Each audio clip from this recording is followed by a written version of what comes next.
Klaipėdos universitete vyko atvirų durų diena, kurioje moksleiviai buvo supažindinti su Klaipėdos universiteto siūlomomis studijų programomis ir galimybėmis studijuoti šiame universitete.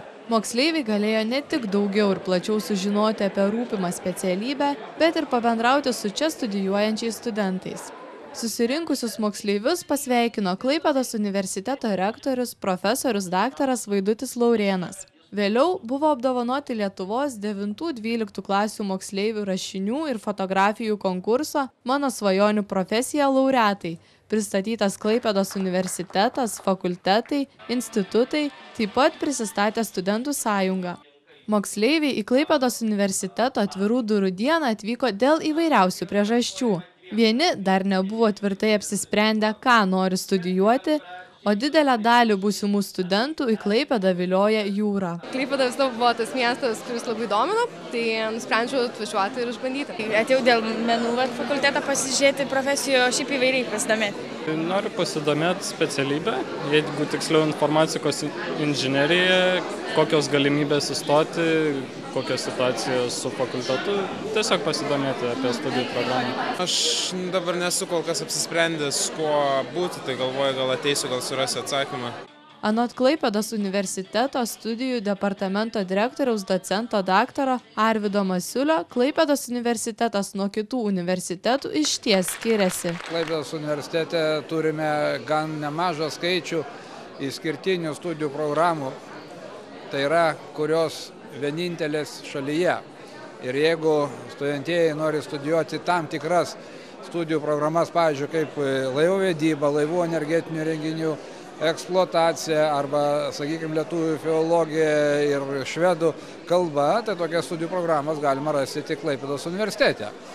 Tai ir tarp kitko tos programos yra gana populiarios ir aš tikrai žinau, kad atvažiuoja studijuoti moksleiviai iš kitų šalies miestų, pavyzdžiui, Šiaulių, Ignalinos ir panašiai. Klaipėdos universitete šiemet siūloma keletas naujų studijų programų.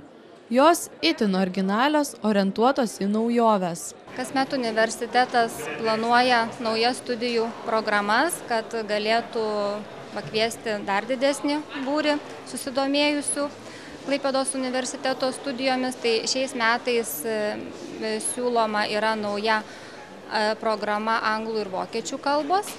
Taip pat yra planuojama nauja kultūros ir medijų filosofijos programa. Tie, kurie domisi inžinerinėmis studijomis, tikimasi priimti į jūrų transporto inžinerijos programą.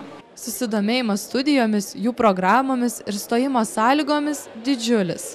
Moksleiviai fakulteto atstovų klausė apie tai, kaip skaičiuojamas stojamasis balas, ar sunku įstoti, kokia bendrabučių būklė. Anot fakulteto atstovų pastebima tendencija, kad daugiausia dėmesio sulaukia naujos studijų programos. Mūsų fakultete populiariausia specialybė yra rekreacija ir turizmas. Jinai yra antra pagal populiarumą mūsų visam universitete, taigi šią specialybę daugiausiai ir domisi atėję moksleiviai į šį renginį. Tarp merginų yra populiariausia aplinkos inžinerija ir chemijos inžinerija, o tarp vaikinų jie labiausiai domisi laivo inžinerija ir mechanikos inžinerija. Šiais metais atrodo, bent jau dabar pavasarį, studentų būsimųjų kur kas daugiau negu kad buvo per pirmas atvirų durų dienas, kurios vyko dar anksčiau, sausio mėnesį, man atrodo, mes turėjom ar netgi gruodyje. O šiandien yra besteiraujančių, mes turim bent dvi naujas programas, tai yra anglų ir vokiečių kalbos ir kultūros ir medijų filosofija. Tai yra naujos šviežios fakulteto programos ir tikimės, kad jos pritrauks studentų dėmesį, būsimųjų studentų dėmesį. Klaipėdos universitete galima rinktis iš 107 studijų programų. Abiturientams siūlomos 53 magistro ir 54 bakalauro studijų programos. Pagal bendrąją priėmimo tvarką prašymus studijuoti universitete bus galima pateikti nuo šių metų birželio 1 dienos, užsiregistravus Lietuvos aukštųjų mokyklų asociacijos bendrajam priėmimui organizuoti tinklapyje.